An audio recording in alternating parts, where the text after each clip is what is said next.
agnostics, long-haired weirdos, short-haired weirdos, vandals, hooligans. The government, hug the government, love the government, hug the government, love the government, hug the government. Welcome to The Politics Guys, a place for bipartisan, rational, and civil debate on American politics and policy. I'm Michael Baranowski, a professor of political science at Northern Kentucky University. I'm joined today by my conservative counterpart, political and policy analyst, Kristen Matheny. Hey, Mike, how you doing? I'm doing okay. How about you? I'm good. Happy Saturday. Yeah, happy early Independence Day.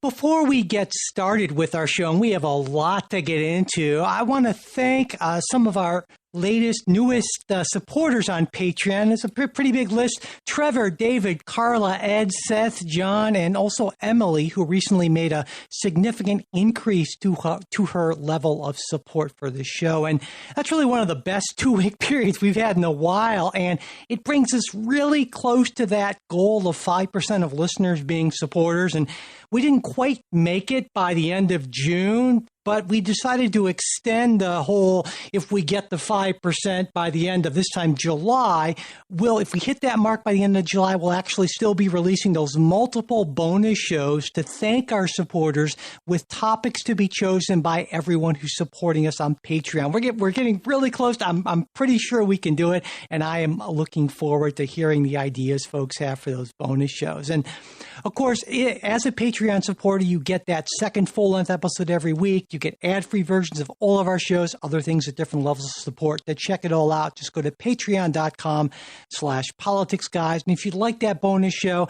but you can't afford to support us financially right now, totally not a problem. Just send me an email, mike@politicsguys.com, and I will get you all set up. And of course, we are also now on Venmo at Politics Guys, and you can also support us if you want through PayPal. You can go to politicsguys.com/support for that.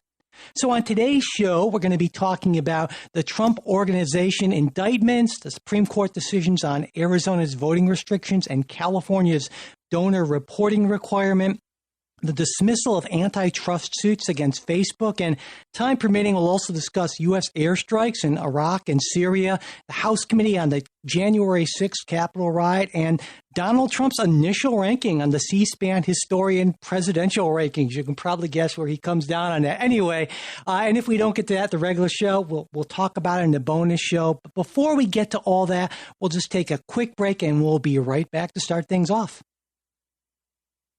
Okay, Kristen, so I thought maybe we could start off today's show with those indictments against the Trump Organization. What do you think? Yeah, sounds good. Right. So yes, I'll bring everybody up to speed. So this past Thursday, there were some indictments that were handed down that involved not Donald Trump necessarily directly, but the Trump Organization. So the office of the Manhattan District Attorney Cyrus R. Vance Jr. charged the Trump Organization's chief financial officer, Alan Weisselberg, and also named the organization itself in those indictments. And those 15 charges include kind of a mix, tax fraud, grand larceny, and falsification of records. So it's kind of a mix of those. We'll get into that. So there's lots in play here. While some, and just to kind of, if you've been sleeping this week or you've been busy this week, you may have missed this, but a lot of the left-leaning pundits and, of course, a lot of left-leaning journalists are predicting the downfall of the Trump empire. I saw a lot of pushback, though, on the left, claiming that these indictments come up short, considering that the Manhattan DA Vance and New York Attorney General Letitia James actually subpoenaed millions of documents, several years worth of tax returns. So they're kind of surmising that this isn't a real payday and this wasn't what they wanted or expected. And then, of course, there are editorials and articles. I read one from the Wall Street Journal. I read one at Politico, among others, that basically caution the left against celebrating this, as results could be. And the quote that I think was used in Politico was less than consequential. So I thought that was interesting. So kind of all over the map here with this one. But I too think this is probably a good way to kick things off. But I know you were eager to talk about it because we have a lot of listeners and people who are wondering about this and if this is really going to be a payday or if they're disappointed about this. So what are your thoughts as someone on the left? Well, I think that it's very easy to jump to conclusions, and I think it's gonna be a fair period of time before we really know how much is there, because as we've talked about, plenty of people know it's not necessarily that difficult to get indictments. And though, I mean, it seems, and again, that we have only heard one side of this, certainly, that, Trump's comment is that this is a political witch hunt by radical left Democrats, and, the Manhattan DA says it's not about politics. I find that sort of hard to believe, right? But I think it is interesting to see what's not there. There was nothing there about Trump himself, at least not directly. There's nothing about the hush money payments to the Playboy Playmate and the adult film star and all those things that we talked about. We've talked about before. So it seems to me that I guess the positive spin on the left, sort of, if you want to call it positive, is that this is sort of a tip of the iceberg thing. They're kind of way to get their foot in the door, maybe see if Weisselberg is going to flip a little bit. He's been with the Trump organization for forever. If anyone knows where the bodies are buried, if there are bodies that are buried, certainly it's him. And so, I think this is a big story, certainly, because, the fact that the business organization of the last president has been indicted, well, that is a big deal. But right now, I really think it's kind of too early to get a sense of how much of a threat this puts the Trump organization and Donald Trump under. And I certainly understand people on the left who say, well, he's run this corrupt organization for forever, and so this is the beginning of the end. I'm not so sure about that. So I couldn't help but think about, New York Attorney General Letitia James is somebody who has, she's popped up in the news quite a bit over the last couple of years.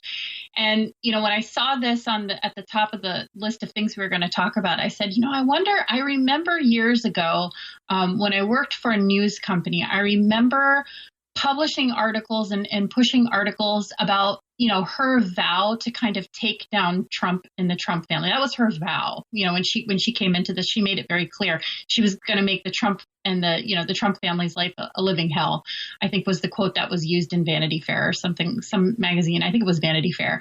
And I went back and I'm like, gosh, was that 2019? It was 2000. It was the end of 2018 that she said that. So for the last, 2.5 years, there have been like something like, I saw the number, it was like up over 1 million individual documents that were, subpoenaed. The official said that this investigation wasn't over. They were going to keep investigating it. I kind of feel like, and this isn't something I'm necessarily accusing the left of doing. I think we're just so partisan right now, and we're so divided right now that it's almost like a game to some of these upper level officials, state attorneys, attorneys general, who feel that they need to just look for anything to try to pin something. And I'm not excusing anything. I mean, this definitely doesn't look good for Weisselberg. This definitely doesn't look good for him. And I'm not excusing any of it. But what I'm saying is that I guess I'm a little sad that kind of like this is what it's come to. And I know that this is something that has always happened, but it just seems to be so much more blatant and out in the open. And, as I went through articles, like I said, I read the Wall Street Journal editorial piece on this. I read, something in The Hill. I read something in Politico. And basically there's so much conjecture about what's going to happen, what's not going to happen. And you have people on one side salivating over it. I mean, just salivating shamelessly. And then you have some people shamelessly claiming that this is a kangaroo court and this is going to be just another political witch hunt, which is a phrase that I've come to loathe over the last couple of years. But I don't know. I think it says a lot about where we are as a country. And, like you said, it remains to be seen what's going to happen. I wouldn't be surprised if, the claims that the left isn't going to get their quote unquote payday. I wouldn't be surprised if that comes true. I know that there's a lot of hope on the left that Weisselberg is going to flip And, he's going to, like you said, he's going to tell the feds where the bodies are buried. But, it remains to be seen. I'm sure it's not the last time we'll talk about this. Yeah. I mean, this will definitely be a while. And I think there will be other charges as well. And this is going to carry on for a while. But, the salivating thing on the left, I understand that in a way, because if, as many people do, and I think understandably so, they believe that Donald Trump is a deeply corrupt individual, then it's hard not to want to see somebody who you believe is just a bad actor in so many ways to get justice in that sense, to get what he deserves. And so there's that line, I think, between wanting to see justice served and that kind of schadenfreude, and that's a difficult line, because two things at the same time can be true. It can be true that this is both a political prosecution and also that Donald Trump is deeply corrupt. And so what do you do if he's deeply corrupt, but it still be political? Well, it would seem to me to be wrong to not prosecute him simply because he's an ex-president. I mean, he's certainly the ex-president with the greatest, I guess you call it, business empire of any, I think, ex-president we see. I mean, Mitt Romney maybe clearly had some, he wasn't an ex-president, but, maybe unfortunately. But so I guess that Donald Trump in so many ways is just a unique individual, and it just creates a series of really vexing problems. And certainly I want justice to be served. And there's a part of me, and I'm not proud to admit it, that would probably smile a bit at the picture of Donald Trump in an orange jumpsuit, and that's, I'm not proud of that, but I'll admit it, because I think that he is just a deeply flawed and just kind of bad individual for various reasons. And, that's kind of where I'm at on that. When you're talking, I'm thinking, one thing that I try to do a lot is I try to put myself in your shoes, in the shoes of somebody who doesn't feel the way I do and doesn't vote the way I do. Because I think that's something that, we sorely miss right now with all of this partisanship is there was a time when we could come together and we could at least have some empathy or a level of sympathy. And I think that the closest thing I can think of on the right, and those who are listening who are, fellow conservatives, Republicans, might be able to understand this, is the way that a lot of us feel about the Clintons, or the way a lot of us now are starting to feel about Joe Biden and, the Biden family. And I'm not trying to make it is in many ways an equivalency that doesn't exactly work. And I'm not trying to detract. I'm just trying to say that I think that we can at least understand where people on the left are coming from. And I think there's a level of understanding when, I think with the Clintons, I've kind of come to the conclusion over and over and over again. I'd love to see Hillary Clinton in an orange jumpsuit too. So I get it. And I'm not proud of it either.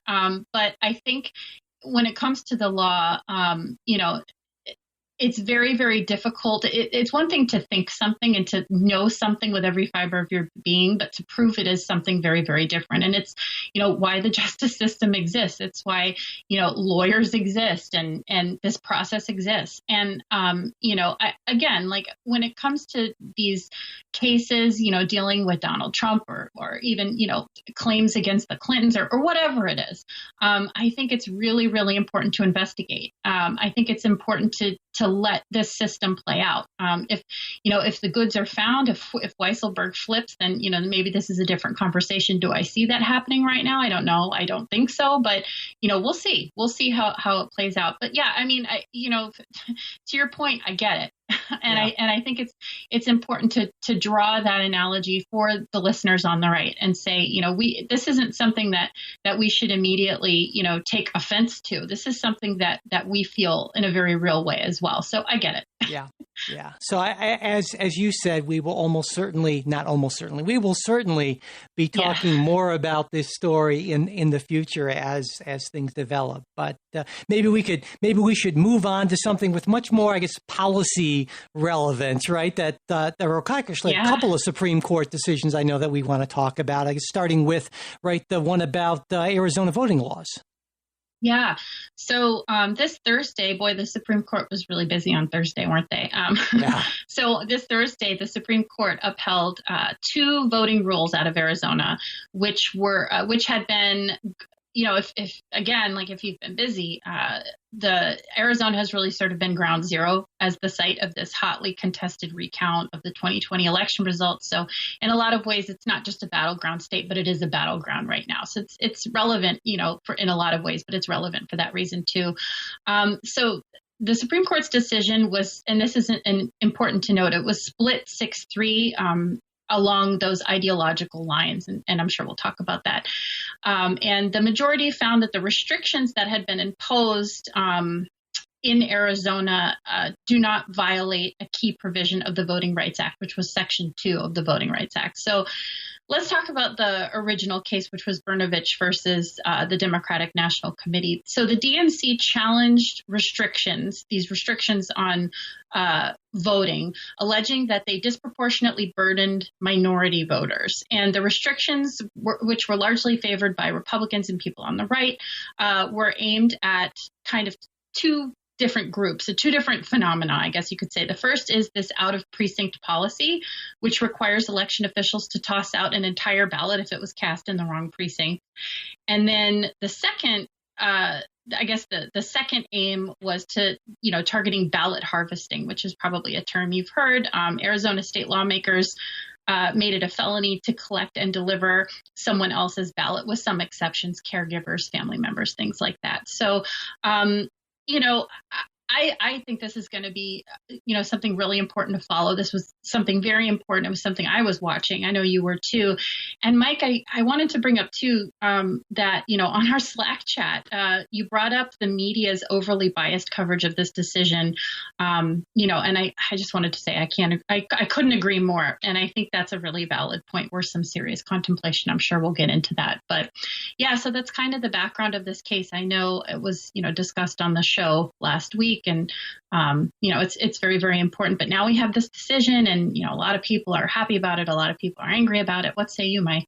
Well, as you mentioned, the media thing, when I read, I found that of all the bad coverage in the media, Supreme Court decisions may be one of the worst things, because oftentimes I feel that they don't go very deeply into the arguments, but thankfully we can always go to the original documents there, and that's what I ended up doing. And it seems to me that in his opinion for the court, Justice Alito made a number of points, and one of his largest points was, well, okay, when Section 2 of the Voting Rights Act was last amended in 1982, states typically required in-person voting with only narrow exceptions for absentee voting. So therefore, he concludes, Congress couldn't possibly have intended to, in his words, to uproot facially neutral time, place, and manner regulations that have a long pedigree or are in widespread use in the United States. So that's part of it. The other part, I think, is he argued that, well, going to the correct precinct to vote is what he called a quintessential example of the typical burdens of voting. And as he put it, mere inconvenience cannot be enough to demonstrate a violation of Section 2. And then finally, he says, well, the size of the disparity here should be taken into consideration, and it's a pretty small one. He says, well, around 1% of minority voters were affected by this throwing out the wrong precinct, and around 0.5% of non-minority voters. So he says, well, it's a 0.5% difference. Is that big enough? Well, it seems like based on all that, he says, once you weigh that against the state's interest in deterring potential vote fraud, well, no, this doesn't rise to the level of a violation. And that was, I think a lot of those points were pretty well covered in the mainstream press coverage of the decision. And I read that and I thought, that doesn't seem unreasonable. But then I actually read Justice Kagan's dissent, joined by the other two liberals on the court, Breuer and Sotomayor. And I thought, no, actually, I found myself feeling that the three liberals on the court had a stronger argument. And, I should point out, Kristen, right, that this goes back to Shelby County versus Holder in 2013, where the majority essentially said that Section 5 of the Voting Rights Act, that pre-clearance thing, was invalidated unless Congress would come up with a up-to-date formula for deciding, which areas have to apply for that pre-clearance. And Kagan says, the majority basically wasn't content with destroying Section 5. Now they're going to go after Section 2, which allows lawsuits after the fact. And the argument of the minority, at least as I took it, was that, if you look at the law talks about having to look at the totality of the circumstances. And her argument was that, that means not just the law, but, the background circumstances, including factors that may mean that a seemingly neutral on its face provision actually ends up having a discriminatory impact. And I think it seems to me that even Justice Alito is saying, well, yes, there's a discriminatory impact, 0.5%, but that's not a big enough deal because the law is neutral on its face and the state has this interest in preserving the integrity of elections. And, I find that unconvincing. Because as Justice Kagan points out, there's nothing in the law that says that it should be interpreted in light of what state voting procedures were in 1982. And there's also nothing in the law about mere inconveniences or the usual burdens of voting. As far as I read the plain text of the law, the only valid consideration is whether or not a law results in disparate impact. Does it make it harder for minority citizens to vote? And it seems to me that even the majority is saying, well, yeah, it does, but it's not that big of a deal. And it's not that big of a deal, to me, is not a very convincing argument. So that's kind of where I come down. Yeah, I took a similar path as you. I usually go to SCOTUS blog for pretty good commentary on this stuff. That's usually the first place I go. I have a husband who's a defense attorney, and I know that's where he goes, so that's where I go. I trust his opinions on these matters. And, once I read that, if I need to know more, I also go to the opinion and the dissent. And that's what I did here. I didn't read the entire thing. I kind of skimmed through the SCOTUS. The SCOTUS blog did a really good job of covering this. It also did a really good job of covering the next case we're going to talk about as well. But it kind of broke things down. And I saw things along the same lines.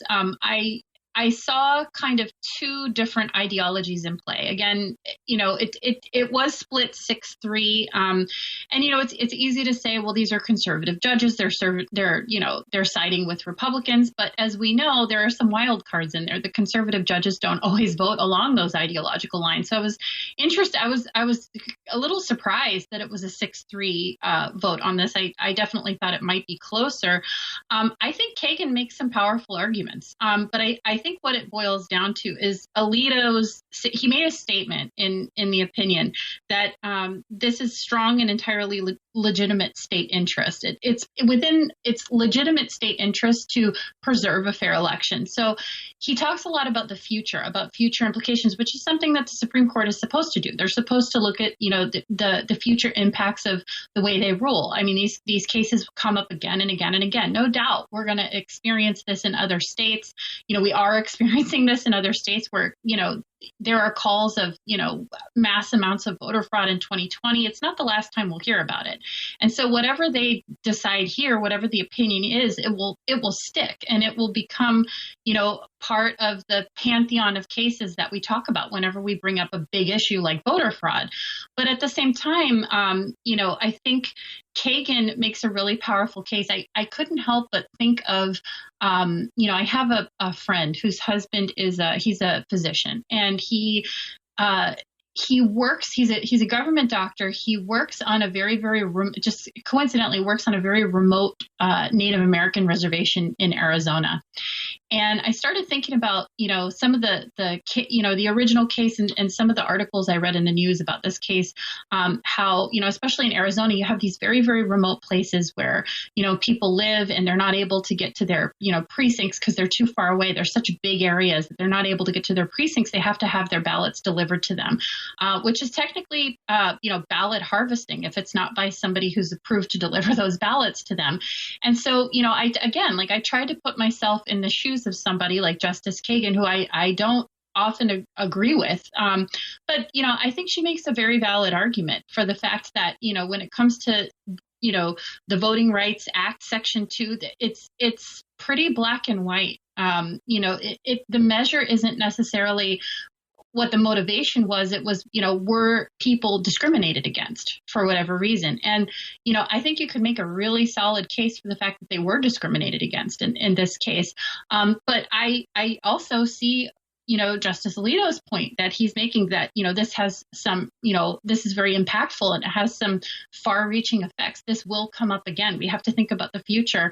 Having, people voting and feeling good about their vote and feeling like elections are fair is extremely important to, the preservation of our republic. I mean, it's, the very foundation of what we believe in as Americans. And so I hate to say that I see both points here. I mean, maybe it's a good thing, maybe it's a bad thing, but I really do. Yeah, no, I totally understand that. Like I said, I thought that Alito made some important points about the state's interest and integrity of elections. And now, certainly on the left, a lot of folks will say, well, why are these questions about the integrity of elections? Well, because Donald Trump and others are repeatedly make false claims about stolen elections, and you have that kind of crazy, inexperienced cyber ninjas group that's doing their own kind of highly questionable audit, right, and all that sort of thing. But one thing I'm glad you mentioned was about the rural voting, because what a lot of people don't know, and Kagan pointed this out in her dissent, is only around 18% of Native American voters in rural counties in Arizona actually get home mail delivery. 18%. And for a lot of them, she says, delivering a vote, to a post office box, a post office, requires a trip of somewhere between 45 minutes and 2 hours. I mean, that's a pretty big deal, because around a little over 5% of Arizona's population is Native America.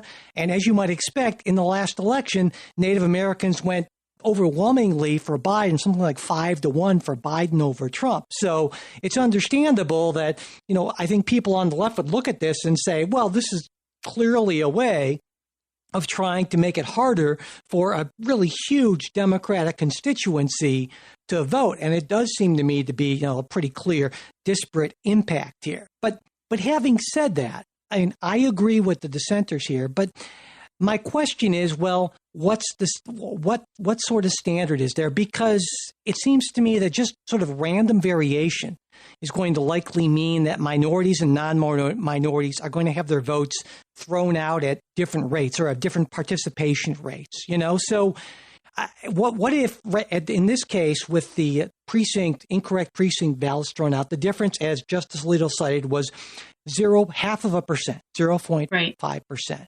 So is that significant? What if it were 0.1%? What if it were 0.01%? I mean, at what point do we say, well, this is just kind of statistical noise? And at what point does it rise to the level of a significant difference? And I think that's important, because even though Alito says, well, it's not a big deal, well, okay, 0.5% isn't a big deal. Well, let's recall that Arizona is a state that Biden won by 0.4%.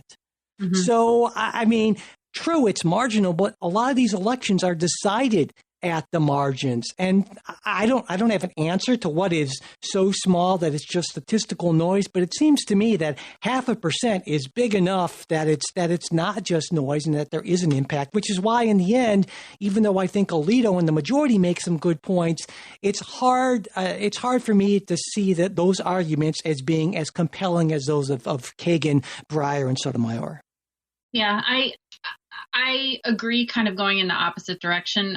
It's funny because it's hard to remove your biases. It's Sure. hard to say that you're not a political person, because we are political people. And, we do talk about policy, and we do try to have this polite conversation, and we try to understand the other side in these, civil debates, just like our message of Politics Guy says. We try to have these civil debates, but it is very, very hard to remove your bias. And, again, like like we said about the, in the last story, it's not something I'm proud of. It's not something, nobody's, proud of their biases necessarily. They exist, they do.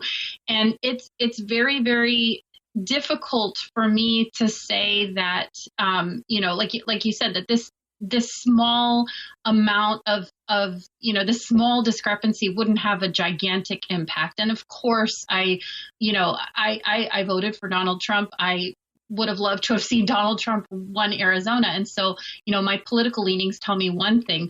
If I look at this from a policy perspective, I'm not sure where I fall. If I was, well, first of all, I'd be a terrible justice, because I oftentimes see both sides, and I have to really think about it. But the more that I read, Alito's opinion, I saw some really good points being made. And rather than just jump to conclusions that, the conservative, ideologically conservative justices are right, I wanted to see both sides. I get the points that Kagan's making, and I hope that came across when I was talking about her dissent. I get it. And I think they're worth paying attention to. And I think that the fact is that, political Kristen, Kristen, who's been a political strategist, of course I side with Alito.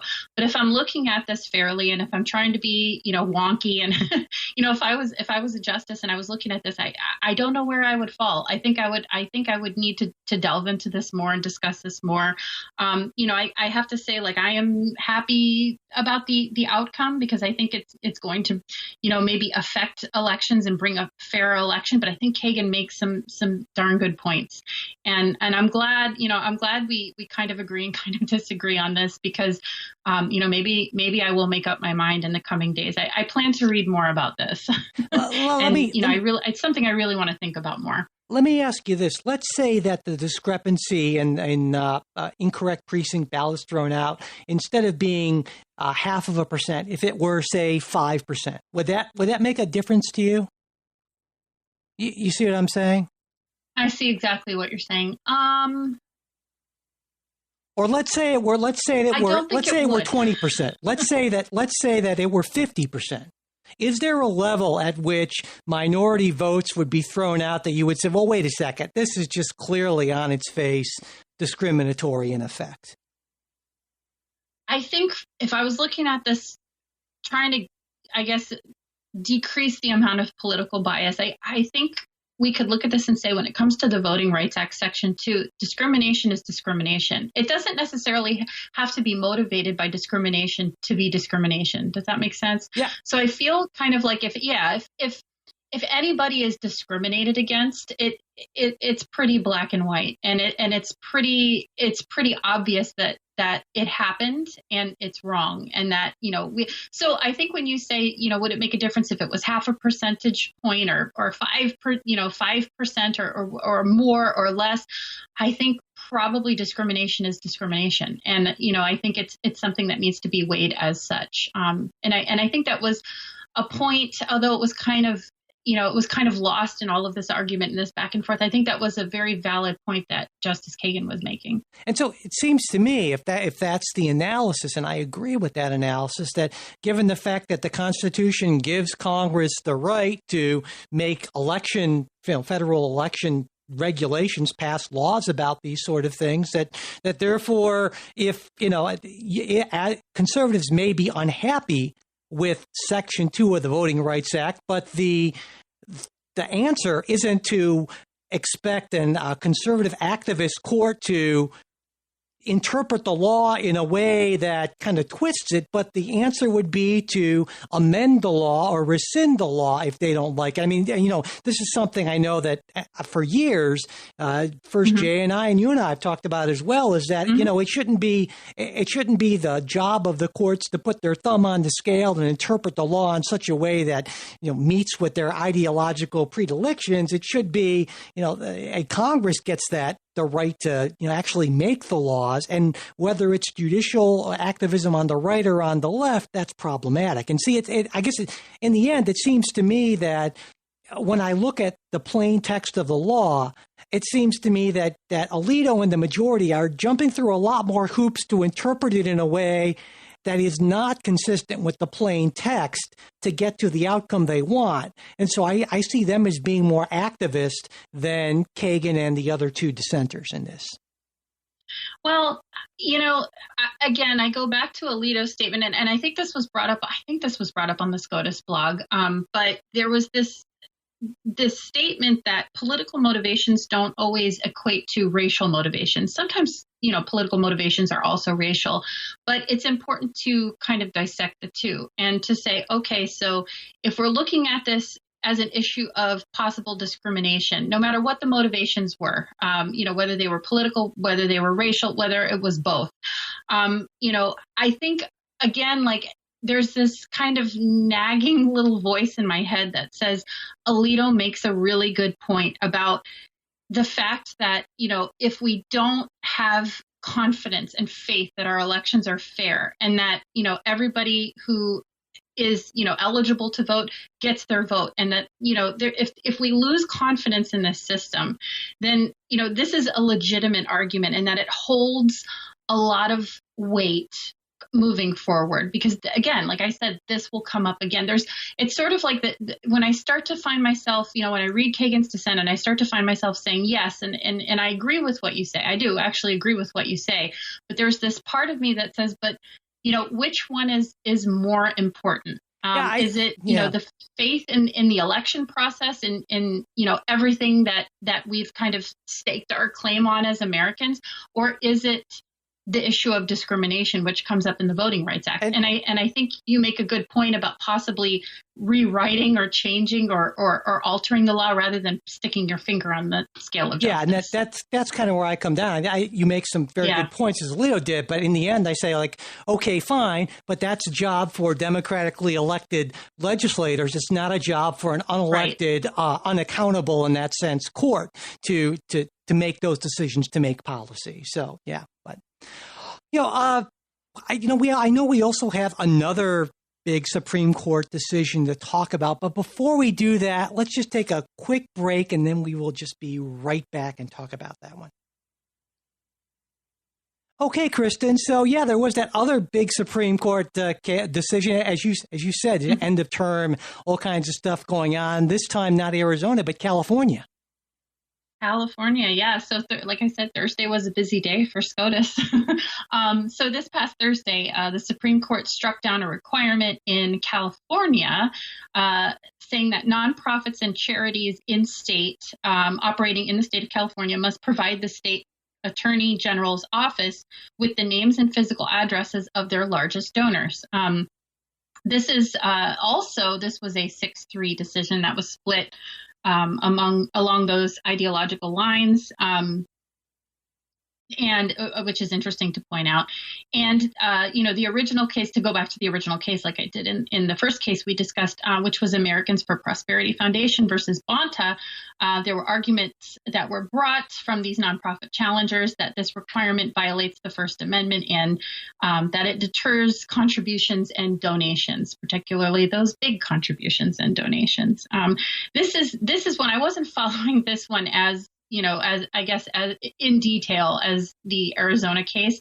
But this one is of interest to me because I've actually done some work with AFP Foundation before. In the past, I've done some work with them, voter registration and stuff. So I was interested to see, because I know that I don't know about you, I have some strong feelings about, donations and contributions and dark money. I know it's something we've discussed on the show, but this is an interesting case too. And I didn't want to forget about it. I was glad it appeared on our list of stuff to talk about this week. So what are your thoughts on this? Well, my first thought is that I should point out that our very own Jay Carson wrote an amicus brief submitted to the court on this. It's very, very cool. And so, Jay, as you might expect, ended up siding with the conservative majority on the court here. Or as he put it, I will quote from Jay's brief here, that the law undeniably makes donating to these organizations less attractive, chilling the organizations and their donors' First Amendment freedom to associate. And Furthermore, he echoes the majority in their decision,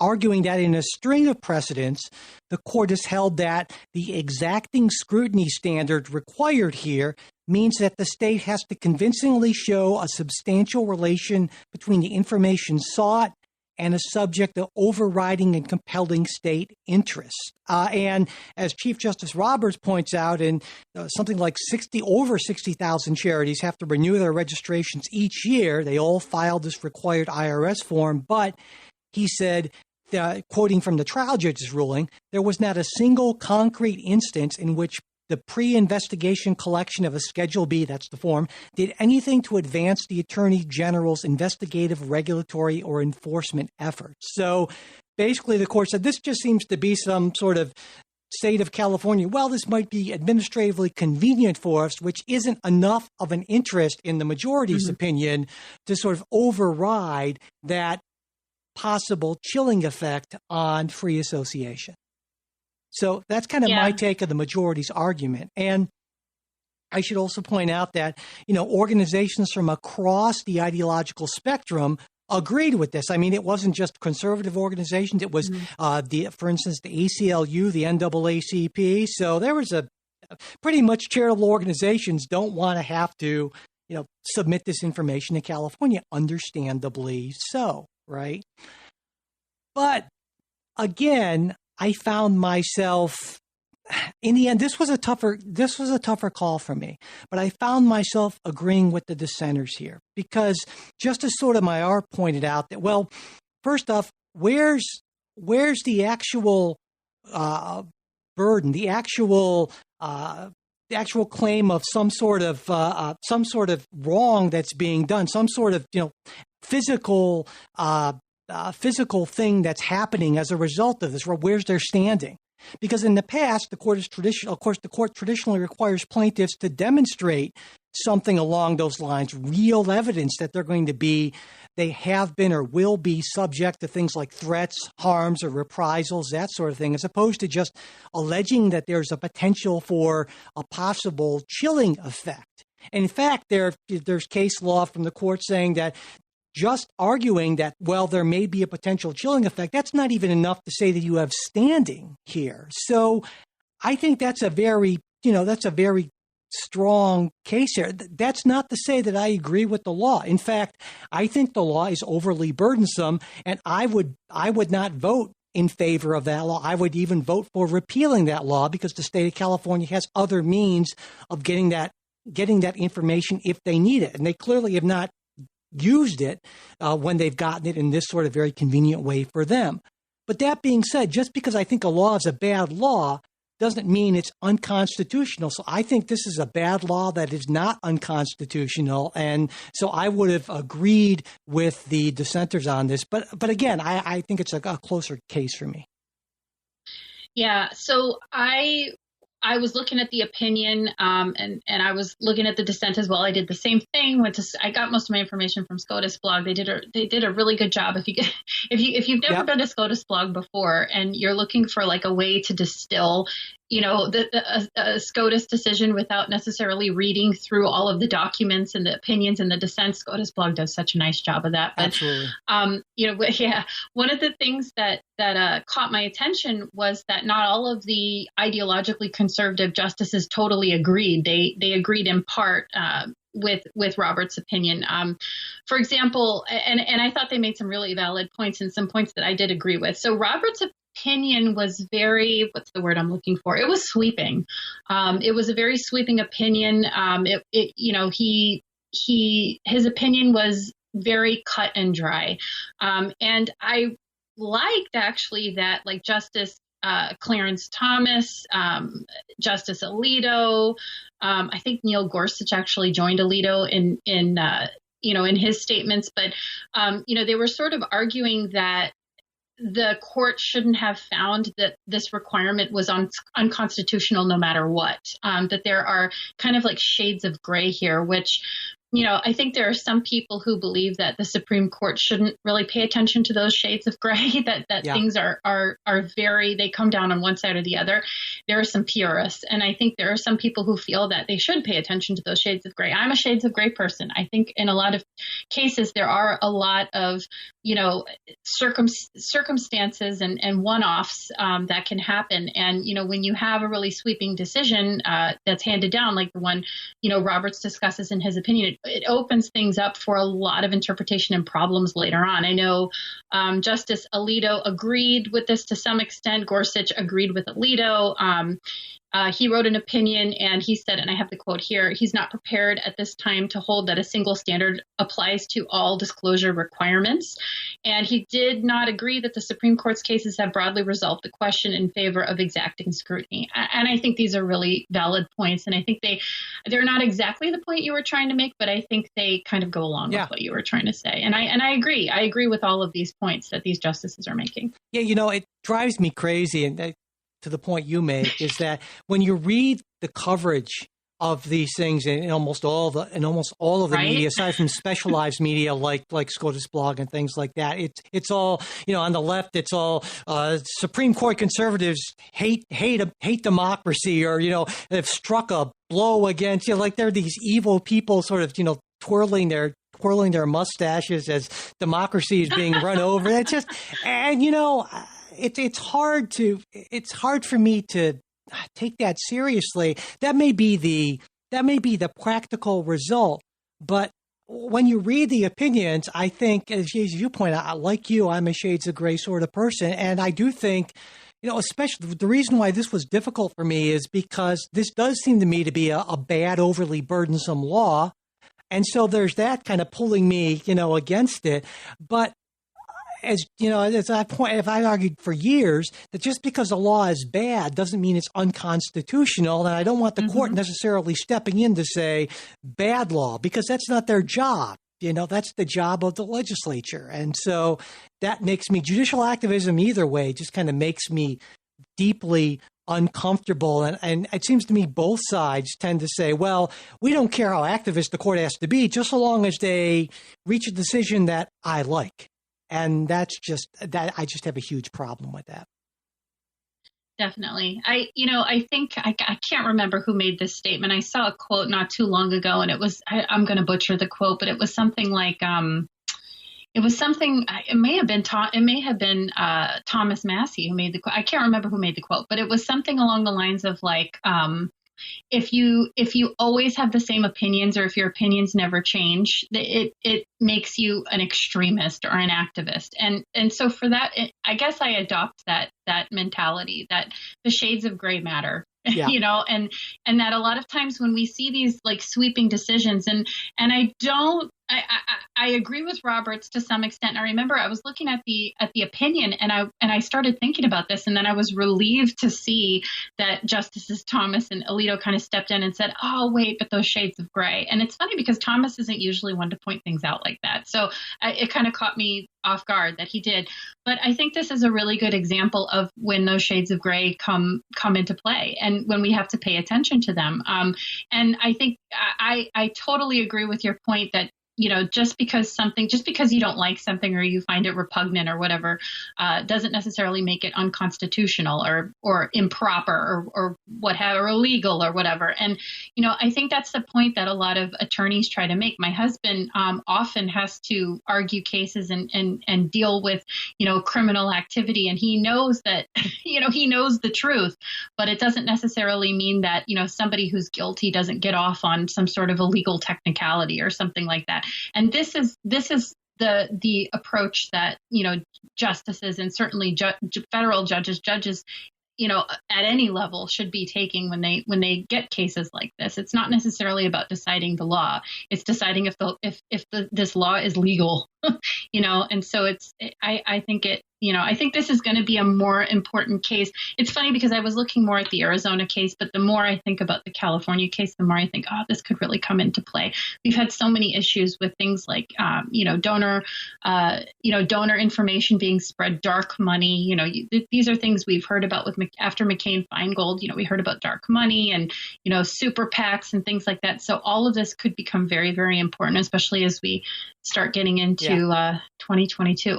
And I think you make a great point about the sweeping nature of Roberts' decision and other conservative justices even having some problems with that. I think maybe the decision itself would have been different had this not been sort of outside of the electoral context, and I think that's worth pointing out because this doesn't relate specifically to elections. This is just about registering for charities in general. Donors. And so therefore there's maybe less of you can argue there's less of an overriding compelling state interest. And so, had this been about specifically election disclosure, I think the court might have reached a different decision, but kind of like you and like some of the other conservative justices and certainly like the liberal justices, I do not think that the sort of sweeping decision that we saw from was entirely appropriate. I don't think it was appropriate at all. Obviously, I would have voted the other way on that. But yeah. All right. So, before we move on to something that's not Supreme Court related, we're just going to take one more quick break. We'll be right back to talk about antitrust suits against Facebook. All right, Kristen. So you are our go-to person for Facebook. We always try to talk about the social media giant when we're doing shows together, given your vast experience, for better or for worse, right? So Facebook was again in the news this week. It was, and it'll always be in the news, Mike.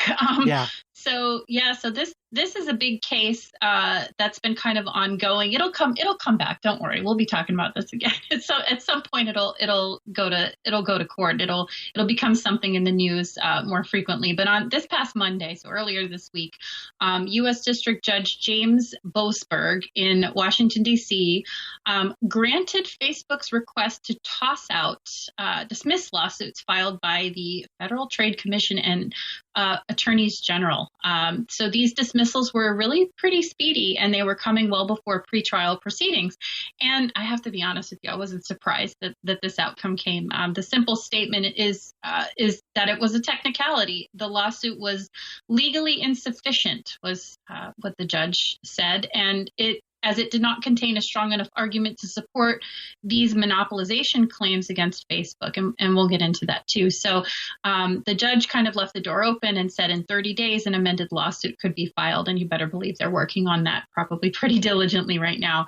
The judge also said that the 46 states that filed suit, and this was back in December, I think we talked about it back in December, actually took too long to bring the case. And so again, like I said, the ruling isn't a huge surprise, but as with anything social media oriented, it brings up a lot of bigger issues. And some of those bigger issues are, the influence and power of social media, but really big tech and massive corporate entities like Facebook. And then I think the legal issue here is the difficulty of successfully bringing and winning these like huge kind of colossus antitrust cases, which I know we've discussed a little bit in the past. But yeah, this is something I obviously was paying attention to because I deal with social media literally every single day. It's what I get paid to do. And it's what I've been, what I've done. I've worked on political campaigns. I've worked in social media. So I know the impacts, and I know it's only getting greater. But as somebody who doesn't work on social media every single day, Mike, I'm curious to know your thoughts about this. Well, I got to say, it's a lot of egg on the face of the FTC because you would think, given how prominent this is, that the fact that it's thrown out for being legally insufficient, that's right. I feel like someone should lose their job over that. That's pretty bad. If you can't even make that, you would think that one of the first things you would make sure that was in your filing was some pretty strong evidence, as opposed to, well, they're a monopoly, just take our word for it. I mean, there should be more than that, right? Because basically they just alleged that Facebook had market share of over 60% and that no one else is close, Yeah, and he said he said that the allegations don't even provide an estimated actual figure or range for Facebook's market share at any point over the past 10 years. Like, wow, that I'm not an attorney. I've never been to law school, but that would probably be the first thing I would do, in my filing. So that seems pretty bad to me. And it's hard for me to believe that they would be that incompetent. So maybe that goes more to the case of, well, how do you determine, how do you get good numbers on that? And I'm sure they're working on that right now, as you pointed out, because, what is the market here? Facebook basically, it seems to be arguing that, well, we're competing against everything, every form of communication that there possibly is, carrier pigeon, telegraph, you name it, and I mean, I'm not exaggerating that much, which the judge basically didn't buy that, but clearly, defining what social media service is, that's not necessarily a clear sort of thing. And I think it's likely that the FTC can make a case that Facebook exercises monopoly power, but again, it's tricky. And I think maybe this goes more toward a problem with antitrust law. And because, of course, antitrust law was written long before, at least the basic antitrust law was written long before our world today, in which these companies aren't even charging directly for their product. And so I mean, both sides, seems like Democrats and Republicans want to make some changes here. I don't know in our political environment we're going to see that sort of thing, but it seems to me it's high time that we update antitrust law to kind of deal with the sort of modern economy. And it seems to me also that this is something that I would hope that Democrats and Republicans, at least enough, can agree on, that good competition, good, robust competition is something that we should all agree is a positive thing. But I don't know. I'm not necessarily all that optimistic about that happening. So going back to your point about just the level of incompetence of this and how surprising it was they couldn't muster enough evidence to even be able to present the case in trial. 46 attorneys general. It's not like we're dealing with a couple of attorneys general and they're trying to whittle together a case. 46 attorneys general, like presumably the at the highest levels, some of the best legal minds in 46 states. And these are, people who are Democrats. These are people who are Republicans. These are people who are, coming together on this. You'd think, and this again was my frustration. You'd think that they would be able to come up with something good. Again, reiterating your point that, there would be more evidence than, we think, they have more than 60% of market share. But it's really astounding. But, what was really interesting was I can't remember if it was Tuesday or Wednesday, but I subscribe to all of these kind of like big techie type magazines, and, I get emails with featured articles. And I read an article, I think it was Tuesday, I think it was the day after this all happened, that Facebook, it was almost just like the most incredible timing. Facebook hit a value of $1 trillion. And it's, potentially one of the first companies, if not the first company to achieve that. Now, this is an estimated value, but the fact that you make a really good point about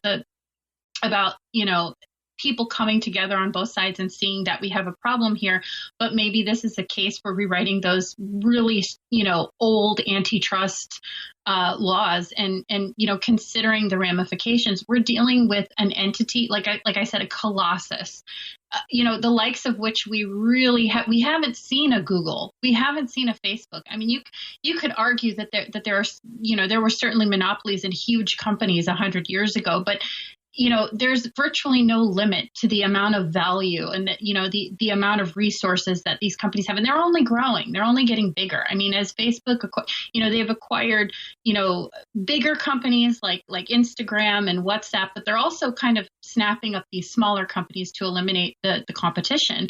Thousands of these smaller companies have been snapped up by these like big tech juggernauts. There's no limit to the amount of growth. I mean, we have no idea what these companies are going to look like in 3 years, at the end of the year, 5 years, 10 years down the road. And so that's why I brought that up. I agree with you. I think maybe this is good time to look at things like healthy competition and how a modern market, how the market has changed, and possibly accounting for that with rewriting these antitrust laws. I'm not saying that that it is a monopoly or it isn't a monopoly, but I think it's worth looking at, because we have no idea how big Facebook is going to become, or I always lump Facebook and Google together because they're similar in a lot of ways, but this is something so new, and I feel like we gain steam. We start talking about it. I remember talking about this with you in December, and saying like, this is going to be a big deal. And then it kind of gets washed away by other news. And it seems to come up again and again. So if we're serious about it, let's talk about it. And this is a good opportunity for both sides to come together and do this in a legislative way. Yeah, I certainly agree. And I think, when you come into court with sort of a legal framework that is outdated, maybe unclear about how it applies, and then you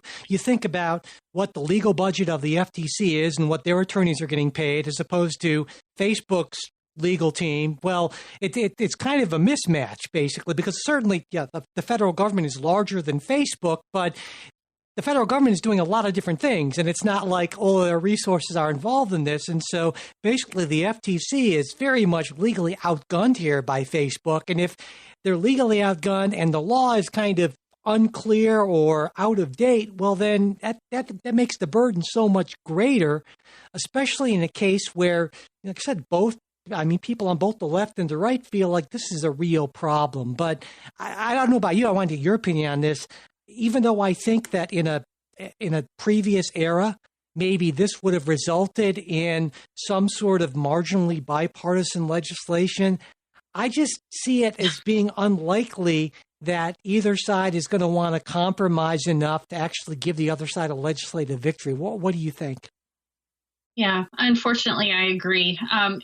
It's funny because the 46 attorneys general that you pointed out, and I pointed out earlier, they were obviously, it was ideologically bipartisan. And so for just a moment in December, there was a moment where I thought, wow, this is something really big. No one pays attention to this, but I'm so glad people are paying attention to it.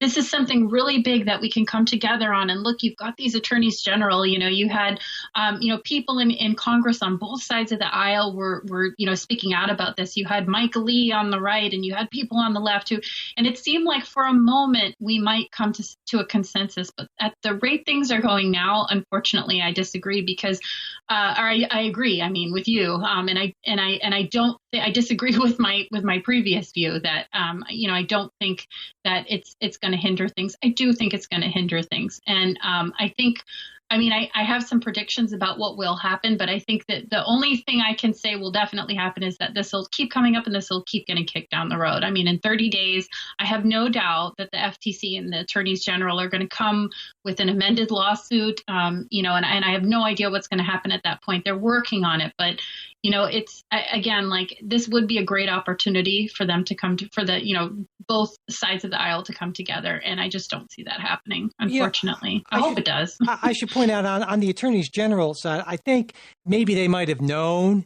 It wouldn't surprise me if they knew that their case was going to be thrown out because of the time limitation, that there was a high likelihood. And so while they're not eligible to refile because of that, and so I could sort of see attorneys general saying, you know what, this is a popular issue with the public. We'll sign on to this, even if there's a low likelihood of success. We're on the right side of this sort of for political reasons. But the FTC's case, I think that insufficiency, that's a lot more of a real problem and harder to sort of dismiss or understand, I guess, in that sense. So, yeah. But like you said, we will definitely be coming back to this. This is probably going to take years, certainly, to get to any sort of probably some sort of a settlement. I wouldn't be surprised. But yeah, it's going to be quite a long period of time. We'll be talking about it again. But before we end today, I know you have some recommendations or a recommendation that you want to share, and I'm eager to hear. You always have such interesting recommendations. Yeah, so I have one, and actually I have you in mind with this Oh, cool. recommendation, Mike. Because I know you're of the vegan persuasion, and I know probably some of our listeners are too, vegetarians, vegans. Maybe they have dietary restrictions or whatever. So this is really interesting. So I am not a vegan, but I have unfortunately high cholesterol. So a couple of years ago I was on the keto diet, and I was forced to kind of rethink things and go more plant-based, although I do eat animal products. So my sister, on the other hand, is vegan, and I have a lot of friends who are vegan and vegetarian. And this, I guess the other side of this is I love giving food as a gift because I feel like it's personal. I love baking. It's kind of a hobby of mine. And sometimes I can't, my sister lives in Texas. I can't always send her my home baked cookies or whatever. I try to make things vegan, vegetarian, but I can't always do it. They don't always stay fresh. So I'm always looking for companies that, especially small businesses that make really good products that are like, diet friendly. And so, like I said, my sister's a vegan, and I discovered this company, and it's called Root 9 Baking Company, ROOT, and then the number 9 Baking Company. They make vegan cookies that are like to die for. Oh, cool. And it was so funny because they're obviously it's not cheap to send cookies, but they're a lot less expensive than some of their, non-vegan counterparts. And again, like I'm not somebody who is a vegan. It's, sometimes when I try something that is vegan, it does taste different and I don't like it as much. I've tried these cookies before and I cannot tell the difference. They are absolutely cool, amazing. Yeah, and it's a small business. They have a really good story. They were founded by a lady, I think, in New Jersey, a self-taught baker who created these vegan cookies. And I wanted to recommend it, and I had you in mind when I tried one. I was like, I got to tell Mike about this. Excellent. Oh, thank you so much. I really do. Yeah. I definitely want to check them out because it sounds like that oftentimes finding tasty, high quality vegan options, it's better than it's ever has been, but it's still, it still can be kind of a challenge. So it's always great to hear about someone who's doing vegan stuff and doing a really good job of it. Excellent. Yeah, it's really good. I highly recommend. Again, it's Root 9, ROOT, number 9 Baking Company, and you can find them easily online. But man, and their stuff ships really fast. Within a week, you get your cookies. They're so good. And I should point out they are not a sponsor of the podcast, but we should maybe get in touch with them. This is not a paid advertisement or anything like that, but maybe we should. I have a recommendation, a political recommendation. As you know, I am a person of the left, but I have never in my life read anything by sort of a saint, almost the figure of the progressive left, Noam Chomsky. Never have, but I have a friend who's very far left, and we talk, and he's a big fan of Chomsky, and he said, I'm going to read it. He has a book that just came out, and you should really read it. And I decided I'd pick it up and read it. It's a book called Consequences of Capitalism with Noam Chomsky and a guy named Marv Waterstone. And what it is a series of very, very lightly edited lectures that they gave for a course that they co-taught at the university, I think it's University of Arizona in like 2019. So very, very current, very relevant. They even have an afterword about COVID-19. So very, very current stuff. And I got to say, I started out reading it and I was really, really into it because they started out talking about what they call sort of common sense arguments. What does common sense mean? And if you can control what people think common sense is or conventional wisdom, you can really control a big part of the debate. Like, for instance, if it's common sense that there simply is no viable option or alternative to capitalism, you kind of constrain a big part of the debate. Or if your common sense sort of view, your conventional wisdom is that anything the United States does, they do for good, positive, spreading democracy reasons, whereas anything China or Russia they do for bad, evil, destroying democracy reasons. Well, that's going to affect how you see the world. And I thought, that's true. That's very important. And I think that provides a very useful lens to question our views and to look at the world. And so I read that and I was like, okay, cool. This sounds great.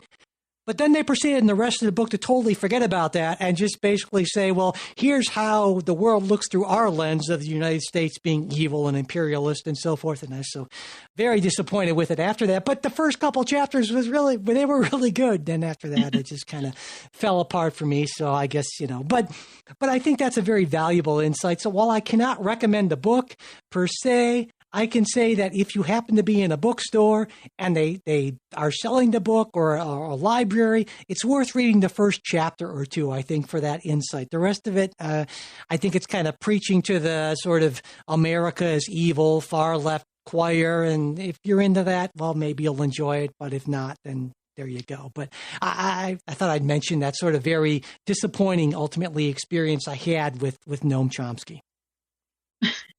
I don't imagine you're a big Noam Chomsky fan in any case. I'm not I can't say that I'm a big Noam Chomsky fan, and I can't say I've ever read anything he's written, but, I'll take your word for it. It wouldn't be the place to start. So, but anyway, all right. So that does it for this episode, but as soon as we are done, Kristen and I will be recording the bonus midweek episode. We're going to be talking about the U.S. airstrikes in Iraq and Syria and whether or not the Biden administration has a different and maybe lower standard for intervention than the Trump administration even did. The House committee that Nancy Pelosi formed on the January 6th riots, including appointing Liz Cheney to that commission, and also the newest C-SPAN historian presidential rankings, where Donald Trump makes his initial debut pretty much not quite at the bottom, but pretty close to the bottom. We'll talk a little bit about that as well. It should be kind of interesting. If you are a Patreon supporter, that will be in your feed Wednesday morning. And if you're not, just go to patreon.com/politicsguys and you can become a supporter. That would be great. And if you can't afford to become a supporter, as always, just send me an email, mike@politicsguys.com, and I will get you all set up for that. And also, we would really appreciate if you could subscribe to the show if you haven't already.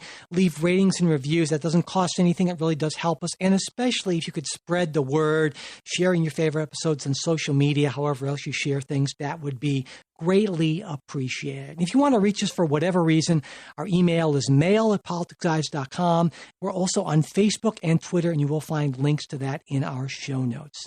A special thanks to our executive producers, Bruce Johnson, Wilma Moreno, Andra Masker, Daniel Toe, Chris Wilkerson, and Ryan Beasley. We'll be back with a new episode next week. We hope you'll join us.